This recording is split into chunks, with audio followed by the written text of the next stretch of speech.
इस वीडियो में हम लोग समझेंगे कि इलेक्शन क्या होता है और इलेक्शन की ज़रूरत क्यों है।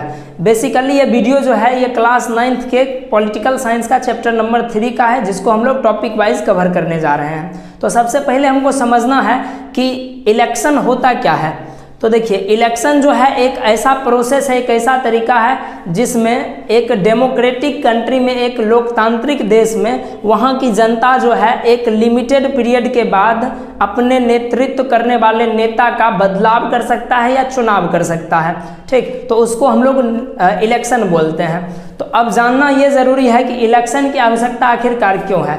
तो इसमें देखिए, इलेक्शन की ज़रूरत इसलिए है ताकि लोग अपने नेतृत्व करने वाले नेता का, अपने लीडर का चुनाव कर सके कि उनके लिए कौन नेता काम करेंगे, उनका वो चुनाव कर सकते हैं इसलिए। और दूसरा बात ये है कि वो चेंज कर सके। अगर मान करके चलिए किसी नेता को उन लोगों ने चुना है और वो नेता सही से काम नहीं करते हैं, तो उनको वो बदल सके, वो गवर्नमेंट को चेंज कर सके। अगर सही से गवर्नमेंट काम नहीं करती है तो अगले आने वाले इलेक्शन में उन गवर्नमेंट को बदल सके, इसीलिए भी इलेक्शन की खास ज़रूरत होती है।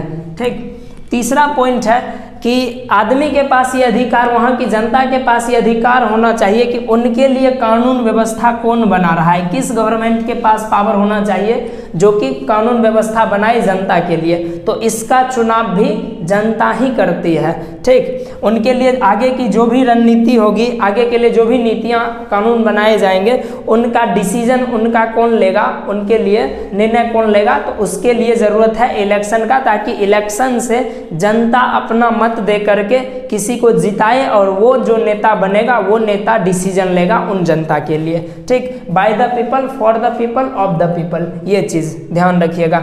जनता के बीच से नेता जाता है, जनता के लिए वो कानून बनाता है और वो जनता का ही कानून होता है, जनता का नेता होता है। ठीक, ये चीज़ ध्यान रखना है। और तीसरा चीज़ है, अगला चीज़ है कि people can choose who will prepare laws for them, यानी उनके लिए कानून व्यवस्था कौन बनाएगा। कोई भी कानून बनाया जाता है, क्या सही रहेगा जनता के लिए, क्या गलत रहेगा नागरिकों के लिए, वो चीज़ वहाँ पर देखेगा और सरकार उस चीज़ को पास करेगी कि उनके लिए, जनता के लिए जो भी कानून बनाया जाएगा वो कौन बनाएगा। ये उनको चुनना होता है कि ये नागरिक जो देश के होते हैं वही नागरिक चुनते हैं कि हमारे लिए कानून व्यवस्था कौन बनाएगा। तो उसमें एक नेता का चुनाव होता है, तो ये इलेक्शन प्रोसेस से ही चुनाव होता है। और उसके बाद सबसे महत्वपूर्ण चुनाव का काम ये है कि कोई भी नेता ये ना समझ ले कि हम जो जीत गए हैं एक बार तो हमारा ही पूरा देश हो गया, हम ही यहाँ पर राजगद्दी पर बैठ गए हैं। तो इसके लिए जो है एक लिमिटेड टाइम में चुनाव करवाना बहुत ज़्यादा आवश्यकता हो जाती है, बहुत ज़्यादा आवश्यक होता है, ताकि किसी नेता को ये नहीं लगे कि वो अनलिमिटेड टाइम के लिए, इनफाइनाइट इंडेफिनिट टाइम के लिए वो नेता बन चुका है और अब वो जो भी करेगा वो उसको मान्यता उसका दिया जाएगा। इसीलिए किसी नेता को ये आभास नहीं होना चाहिए कि उसके पूर्वज का या फिर उसका अपना लिखाया हुआ किसी का राजगद्दी है या देश है या कोई पोस्ट है।